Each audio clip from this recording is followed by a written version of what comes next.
Podemos definir la insuficiencia cardíaca como la incapacidad del corazón para mantener un gasto cardíaco apropiado a las necesidades del organismo en un momento determinado. Con esta definición general, que tiene algún matiz que habría que incluir, podríamos considerar que no siempre insuficiencia cardíaca se acompaña de gasto cardíaco bajo. De hecho, hay circunstancias como las que aparecen en la figura, la fiebre, el embarazo, el hipertiroidismo, en las que hay unas demandas metabólicas tan altas en el organismo que aunque el corazón tenga una taquicardia importante y un aumento del inotropismo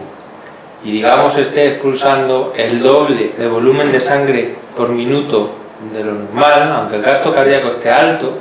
si no es suficiente para lo que el organismo necesita, el paciente tiene insuficiencia cardíaca y generalmente síntomas compatibles con insuficiencia cardíaca, tanto congestivos como de falta anterógrada de volumen sanguíneo.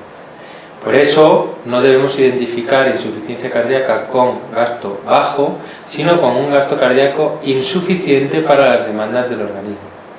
Bien es cierto que en general la mayoría de los casos no son de insuficiencia cardíaca por unas demandas excesivamente altas, sino porque el gasto cardíaco que es capaz de proporcionar el corazón es bajo. Y esto podemos separar dos grandes ramas.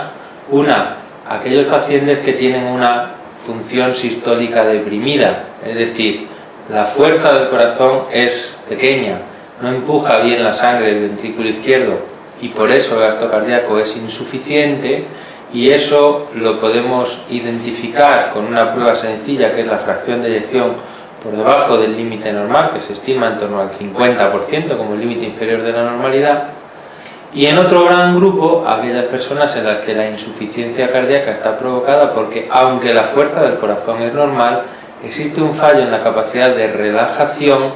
que impide que se llene correctamente el ventrículo izquierdo, y por la ley de Frank-Starling, como sabemos, eso va a provocar una pérdida de la capacidad de expulsar el volumen minuto, es decir, va a disminuir el gasto cardíaco. Es decir, globalmente la fracción de eyección nos permite separar dos grandes grupos de pacientes con insuficiencia cardíaca: los que tienen la función sistólica normal, la fracción de eyección normal, y los que tienen la función sistólica deprimida, la fracción de eyección deprimida. Tradicionalmente estos se han identificado como insuficiencia cardíaca de fallo diastólico puro cuando la fuerza, la fracción de eyección es normal,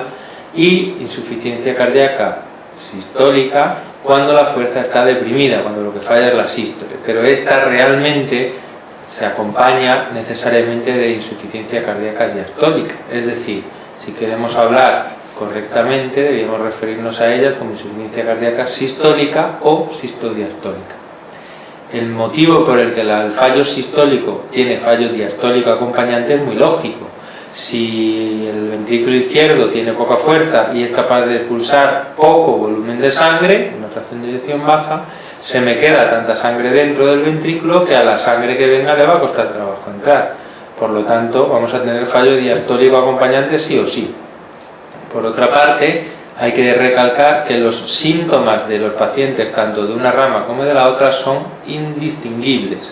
En principio, necesitamos alguna técnica para medir la fracción de eyección y poder evaluar si se trata de un grupo o del otro.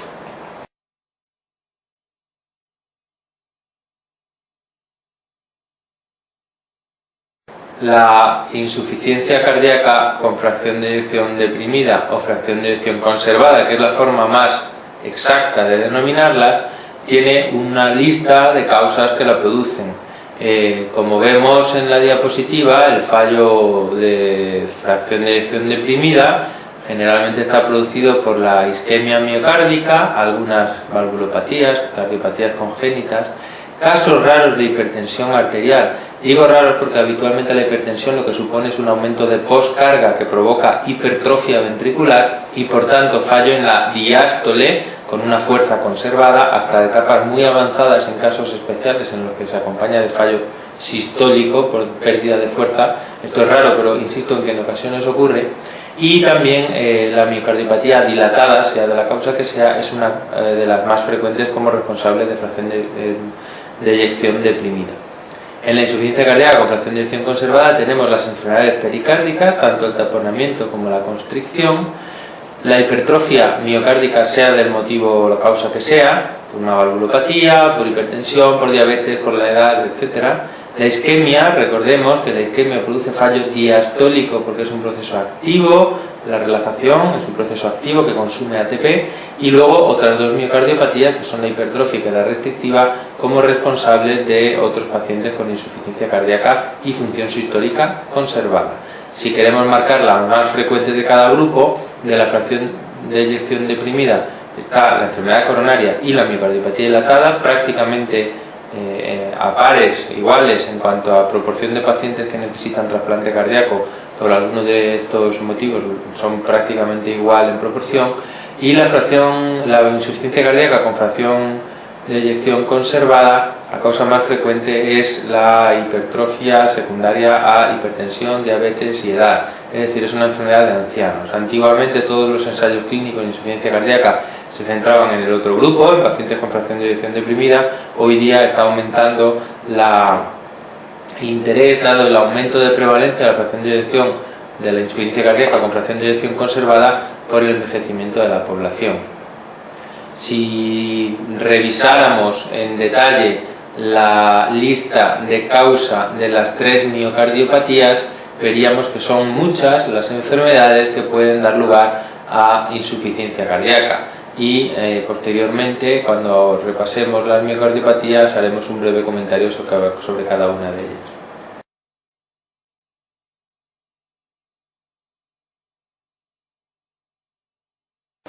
Bien por poca fuerza, FEBI deprimida, o fuerza normal pero fallo diastólico, FEBI conservada, el efecto neto es que hay insuficiente gasto cardíaco, y eso en sentido anterógrado da lugar a hipoperfusión, y la hipoperfusión producirá en el lado derecho síntomas relacionados con una presión arterial baja, y en el lado izquierdo, es decir, el fallo anterógrado del ventrículo izquierdo, fatigabilidad, cansancio, etcétera, puesto que nuestro organismo no recibe suficiente aporte de sangre.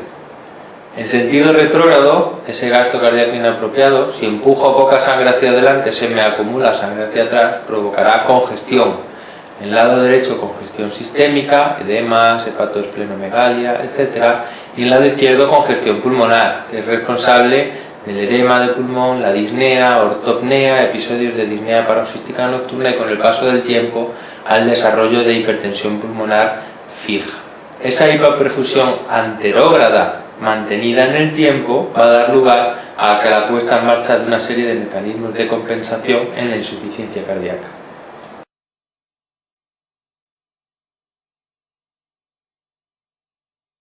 Esos mecanismos de compensación incluyen lo que se denomina la activación neurohumoral, es decir, explicado en términos coloquiales, como llega poca sangre al organismo, el organismo reacciona intentando aumentar la presión arterial para aumentar la perfusión tisular, y así se activa el simpático y la liberación de adrenalina va a favorecer un poco de taquicardia y un aumento de resistencia vasculares periféricas. La estimulación del eje renina-angiotensina-aldosterona va a producir a través de la angiotensina vasoconstricción y aumento de presión, y a través de la aldosterona reabsorción de sodio, eliminación de potasio e hidrogeniones. Se activa la síntesis de endotelina, que producirá vasoconstricción, de ADH o vasopresina, hormona antidiurética, que va a producir vasoconstricción y retención de agua libre, el péptido atrial natriurético y el péptido ventricular natriurético, etcétera. Estos mecanismos a corto plazo tienen un efecto muy positivo, y es que al aumentar la presión arterial, la perfusión mejora y, digamos, compensamos los datos provocados por la hipoperfusión periférica y central. Sin embargo, a largo plazo tienen efectos deletéreos y van a facilitar, a través de distintos mecanismos casi siempre involucrados con la fibrosis, pues van a facilitar la aparición de un deterioro mayor, y además de la aparición de problemas añadidos. Por ejemplo, la activación simpática mantenida fomenta las arritmias ventriculares, que son responsables de la muerte prácticamente en la mitad de los pacientes con insuficiencia cardíaca. La activación mantenida de la renina-angiotensina-aldosterona va a provocar, por una parte, fibrosis a distintos niveles, incluido el miocardio, que va a fomentar un progresivo deterioro de la función sistólica, y también va a producir, a través de la activación de la aldosterona, la reabsorción de sodio, edemas que deterioran la calidad de vida del paciente. La endotelina activada también tiene un efecto profibrótico. La hormona antidiurética pues va a producir una retención de agua libre que fomenta la hiponatremia, que aparece también en estos pacientes como marcador de mal pronóstico, etc. Luego, la activación neurohumoral, aunque a corto plazo puede compensar la situación, a largo plazo generalmente la deteriora. Y quiero llamar la atención sobre el BNP, porque el BNP elevado, por tanto, me puede permitir detectar un paciente que tiene insuficiencia cardíaca, que ha conseguido compensar mediante activación neurohumoral, y aunque el paciente no tenga ningún síntoma, esta analítica del péptido natriurético ventricular me daría elevada y podría detectar que el paciente realmente tiene insuficiencia cardíaca, aunque esté en un estado de compensación.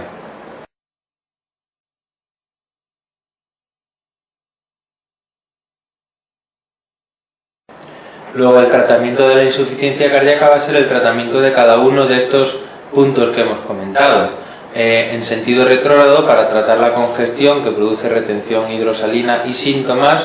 pues utilizamos los diuréticos. Ventaja, pues producen un gran alivio sintomático. Inconveniente, no hemos conseguido demostrar mejoría en la supervivencia con ninguno de ellos.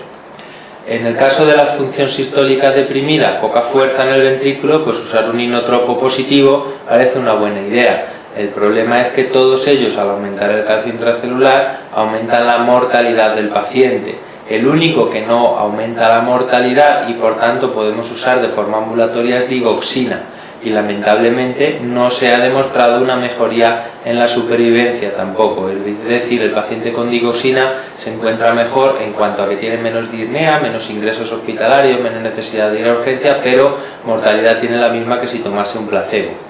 En el caso de pacientes con función sistólica conservada, podríamos utilizar fármacos que mejoren la distensibilidad miocárdica, que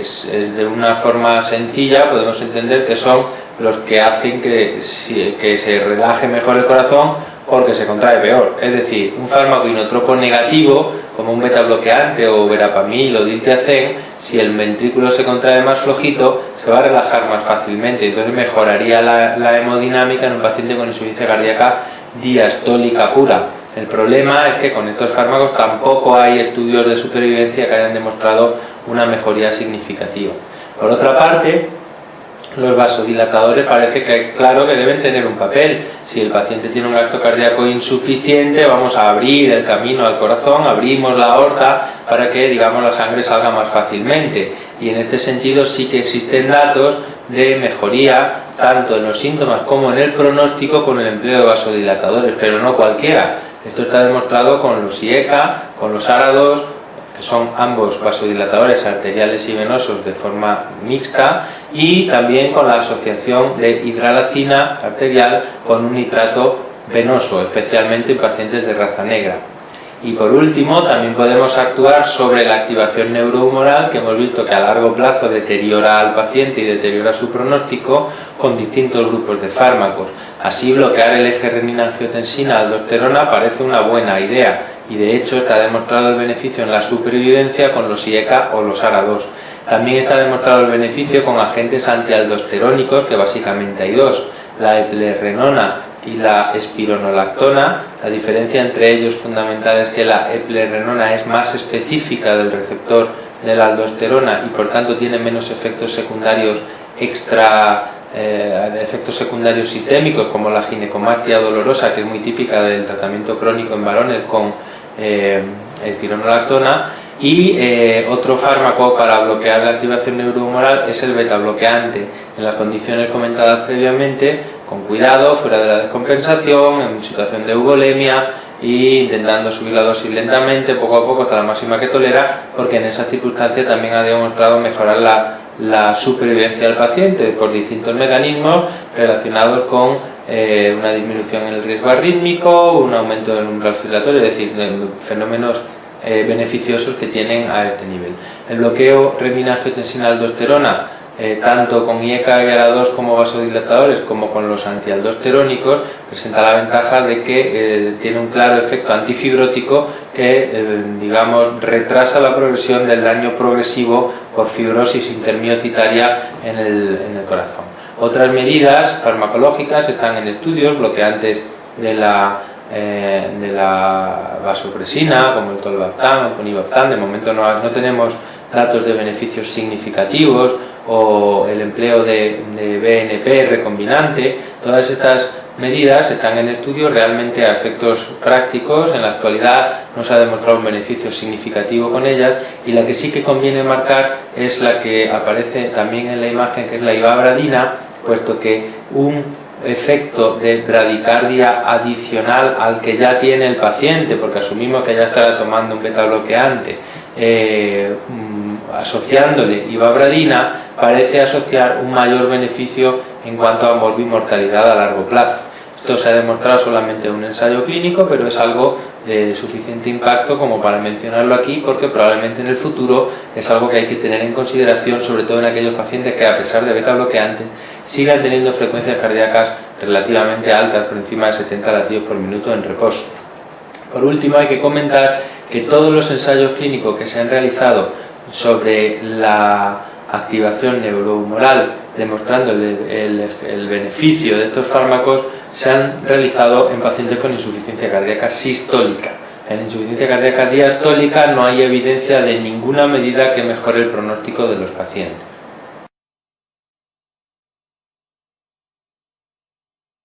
En la insuficiencia cardíaca con función sistólica deprimida, por tanto, a modo de resumen, mejoran los síntomas los diuréticos y la digoxina, son capaces de mejorar síntomas y supervivencia IECA, ARA2, la asociación hidralacina con nitratos, los betabloqueantes, los antialdosterónicos, bien espironolactona o eplerenona, probablemente ivabradina si el paciente sigue con cierta taquicardia sinusal a pesar del tratamiento con betabloqueantes. Y hay que añadir 3 medidas no farmacológicas que también mejoran la supervivencia de los pacientes, como son la resincronización, que se debe plantear solo en aquellos pacientes con indicación clínica, que ahora comentaremos, mejorando tanto síntomas como supervivencia, el implante de un desfibrilador automático para prevenir la muerte súbita de origen arrítmico. Esto no mejora los síntomas al paciente, pero sí se ha demostrado una mejoría en la supervivencia, o el empleo de asistencias ventriculares, que hasta hace bien poco tiempo solamente se empleaban como puentes a un trasplante cardíaco, pero que en la actualidad ya permiten, en pacientes en lista de espera de trasplante cardíaco, incluso retrasar la necesidad del trasplante, incluso a nivel ambulatorio, y es una tecnología en desarrollo y estudio actual. Recordar que es muy importante evitar los sinotropos positivos, salvo la digoxina, porque aumentan la mortalidad en estos pacientes. Hay que recordar que los antiarrítmicos están proscritos, todos tienen riesgo de aumentar la mortalidad en pacientes con cardiopatía estructural, y la insuficiencia cardíaca con fracción de eyección deprimida es una de ellas. El único que podemos usar con tranquilidad es amiodarona y dofetilide, que no está disponible en España. Y también conviene recordar que hay que evitar calcioantagonistas por su efecto inotropo negativo, y los antiinflamatorios no esteroideos, que son responsables con muchas frecuencias de las descompensaciones de insuficiencia cardíaca.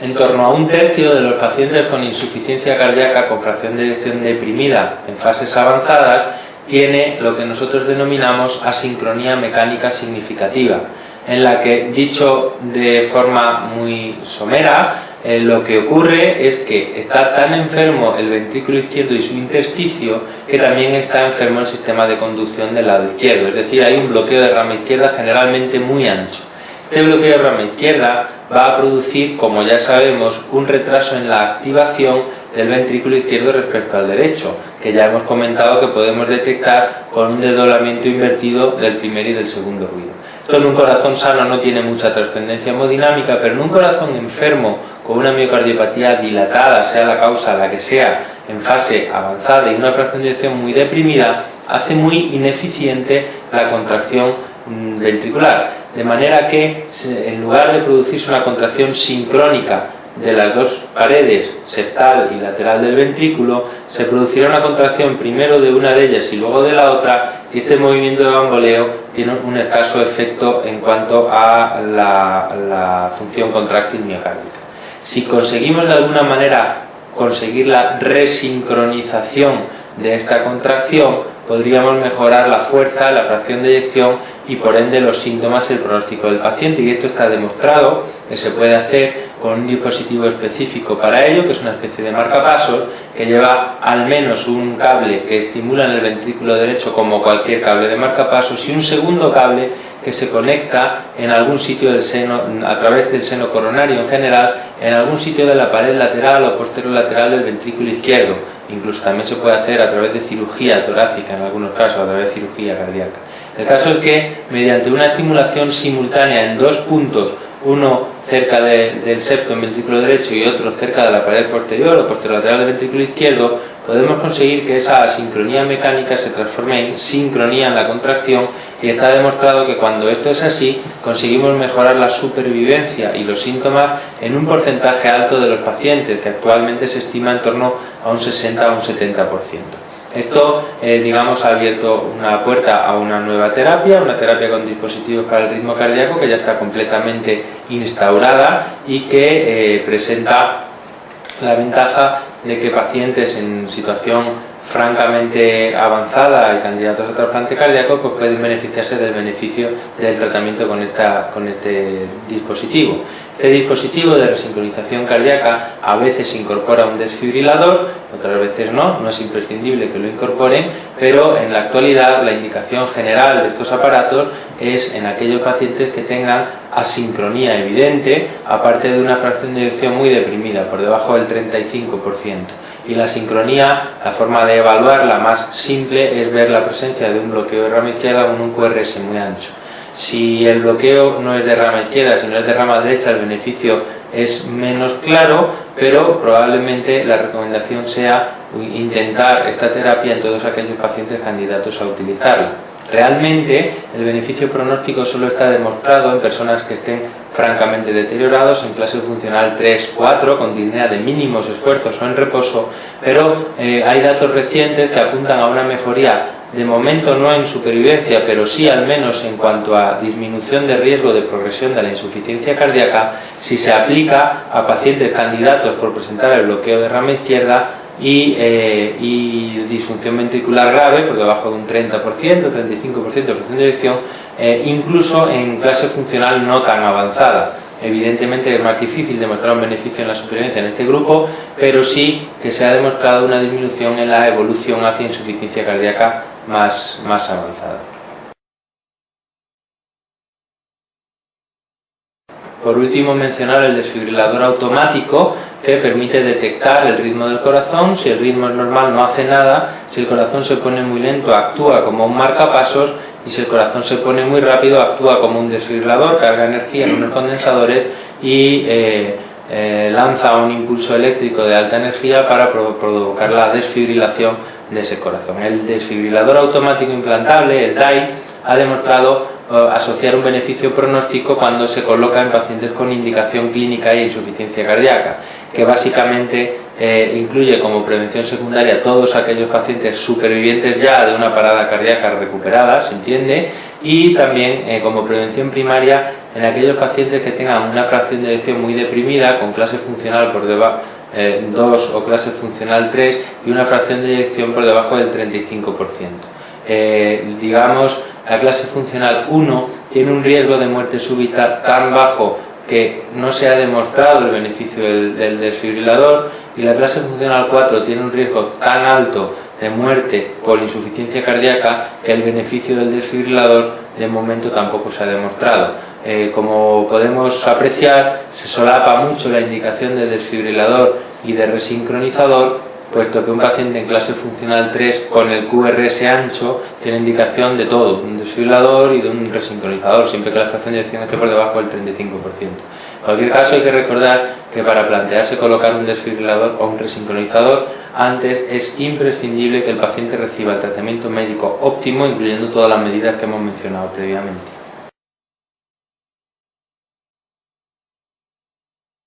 Para mejorar la función diastólica, esto es tan sencillo como vamos a alargar el tiempo de diástole, es decir, vamos a provocar algo de bradicardia y vamos a hacer que el corazón se contraiga más flojito para que se relaje mejor. Por lo tanto, beta bloqueantes y antagonistas del tipo verapamil-diltiazem son fármacos idóneos para conseguir esta función. Es cierto que no está demostrado el beneficio en la supervivencia de estos fármacos en pacientes con insuficiencia cardíaca diastólica pura.